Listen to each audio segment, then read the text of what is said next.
What's up everyone, Doyler here, and today I wanted to cover the Gate of the Void Transcending Spheres, what they are and how you should be using them. Before I get started, be sure to click that link in the description for my CD key giveaway. I will be giving away a free CD key once I hit 3,000 subscribers, so be sure to check that out. So, if you're not aware, the Gate of the Void, Compass of the Transcended, will give you a Transcending Sphere guaranteed every 15 summons if you summon under guidance, or every 6.67% of summons if you use fate. And I'll include a link up at the top to my guide for guidance versus fate. That said, I plan on making some updates to that guide soon, so stay tuned for that. So once you complete those 15 summons, roughly for either, you will get this item right here, which is a Transcending Sphere. Now, this item can be converted into either 250,000 Crystals of Transcendence or 250,000 Stellar Shards. Now, Crystals of Transcendence are only used to summon Transcendence faction heroes, which is currently just Swordflash Shia and Scarlet Queen Halora.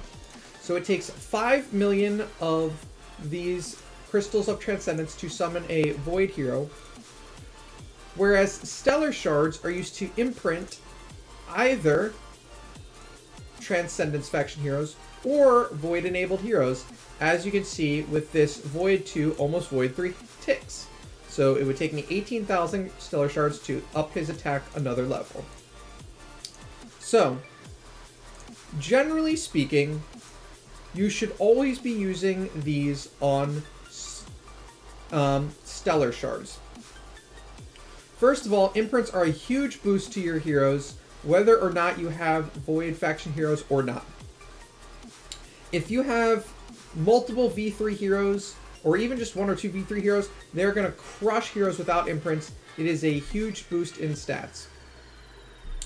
So, for example, every 10 every 10 Transcending Spheres that you break apart, you can either have 2.5 million Crystals of Transcendence or 2.5 million Stellar Shards. 2.5 million Crystals of Transcendence just give you half of a Void hero. That's it. Alternatively, 2.5 million Stellar Shards will get you one hero all the way up to V3, which will not only give them a stat boost, of which I'll cover the numbers in a second, but it will also upgrade their stat passive skill, their last passive skill, and their first passive skill. So it'll upgrade everything but their active skill to some pretty solid numbers.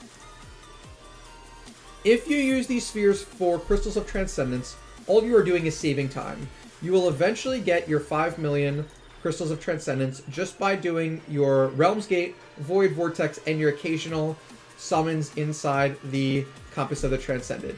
As you can see, personally I'm at 3 million and I haven't spent a single sphere on them. These shards also can be regressed as opposed to the crystals. So, say I, got a Void 4 ticks, but I finished Aspen Dungeon and I really want to upgrade my Russell. All I have to do is click this little refresh icon, and for 500 gems I get back all of the materials I spent, no questions asked, and I can move those around from hero to hero. So, not only do these help you more immediately, they're also something that you can sort of move around depending on whether you need to clear a Seal Land or Aspen Dungeon or just making small tweaks to your PvP team. They also are huge upgrades to great heroes that you may already have. Tix, Russell, Sherlock, all great examples of heroes that get even more awesome once you give them these buffs. Personally, I'm working on Tix. I want to get him to V4 because a V4 Tix ups his active as well as everything else. He's got a higher CC chance and insane damage.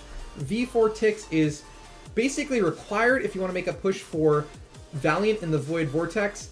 He really ups what level of corruption you can handle in Realm's Gate, and he's honestly no slouch in the current PvP meta. So I'm currently working on Tix, as you can see, hopefully going to get him to V4 soon.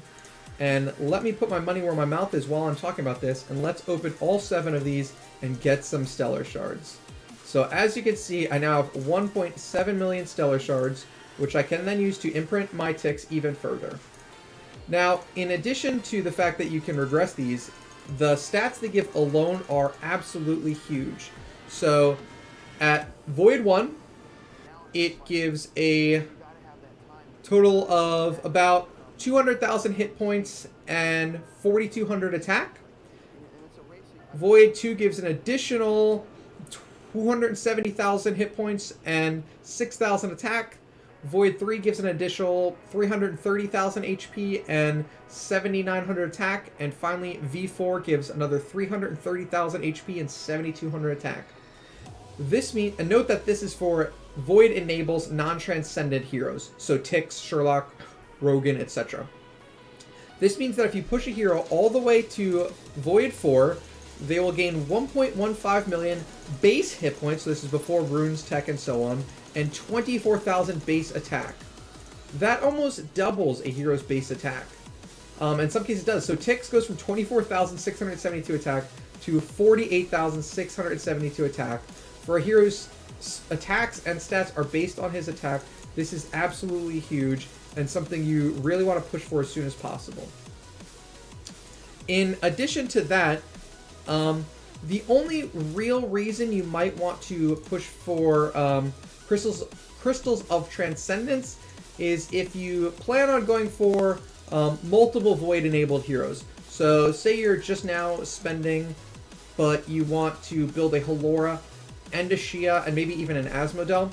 At that point, you may be better off trying to rush one or two of them using the Transcending Spheres, but even then, I still wouldn't. You're going to get more bang for your buck putting them into Stellar Shards as opposed to Crystals of Transcendence. And you can always take your Void imprints out of your non-Transcendence faction heroes, for example, Tix, and then move them over to your Void-enabled heroes like Swordflash, Shia, Allura, or Asmodel once you unlock them. So, honestly, these Void imprints are going to give you a huge jump immediately, and to Void for a hero, it will take you 4.9 million Stellar Shards, which is roughly the same as the 5 million Stellar Shards it's going to take you to build your first Void, your Transcendent faction hero. So, unfortunately, that means the math has changed a little bit. To get these 5 million from just the Transcending Spheres, it will take 20 of them, which you'll get every 350 summons. So about 350 summons will guarantee you either a Void 4 hero or a Void faction hero, a Transcending faction hero. So a little more than the 300 originally, but you are still going to be getting Crystals of Transcendence when you summon regardless. So hopefully that explains where you should be spending these and honestly what I recommend you do with them. I've still got 35 summons myself I'll do soon, but I mean, you saw me drop 7 into Stellar Shards. I personally have a Void 3, almost Void 4 Tix. I can't recommend building Tix enough. He's amazing in Aspen Dungeon and everywhere else. But let me know in the comments if you still have any questions about Transcending Spheres, Gate of the Void, or Void summons in general.